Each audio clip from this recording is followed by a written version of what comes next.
مباراة المغرب والنيجر اليوم، والقنوات الناقلة والتشكيل المتوقع والمعلق في تصفيات كأس العالم 2026. لكن قبل ما نبدأ في أي تفاصيل، ما تنسوش تدعمونا بلايك للفيديو والاشتراك في القناة وتفعيل زر الجرس. يفتح الملعب الشرفي بوجدة أبوابه لمباراة قوية بين منتخب المغرب ومنتخب النيجر مساء اليوم، وذلك ضمن منافسات الجولة الخامسة للمجموعة الخامسة من تصفيات كأس العالم لقارة أفريقيا المؤهلة لمونديال 2026، حيث يحتل المنتخب المغربي صدارة المجموعة برصيد 9 نقاط، ويسعى منتخب أسود الأطلس لتقديم مباراة قوية مثل الذي قدمها أمام المنتخب الكونغولي والفوز بسداسية نظيفة في الجولة الماضية. وعلى الجانب الآخر يسعى منتخب النيجر لمفاجأة أسود الأطلس على أرضه ووسط جماهيره الغفيرة لاقتناص الفوز، لكن عليه القتال أمام المنتخب المغربي العنيد.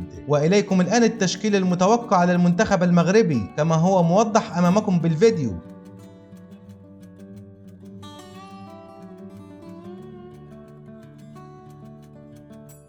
وتنقل المباراة على قناة SSC سبورت HD 2 بصوت المعلق فارس عوض، وتنطلق المباراة في تمام الساعة 10:30 مساء بتوقيت المغرب وتونس والجزائر، 11:30 مساء بتوقيت مصر وفلسطين والسودان وليبيا، 12:30 صباحا بتوقيت السعودية والعراق وقطر وسوريا، 1:30 صباحا بتوقيت الإمارات وسلطنة عمان. في النهاية ما تنسوش تكتبوا لنا توقعاتكم لنتيجة المباراة في التعليقات، لايك للفيديو لو عجبك، واشترك في القناة لو انت اول مرة تشوفنا. شكرا لكم على المشاهدة واشوفكم على خير.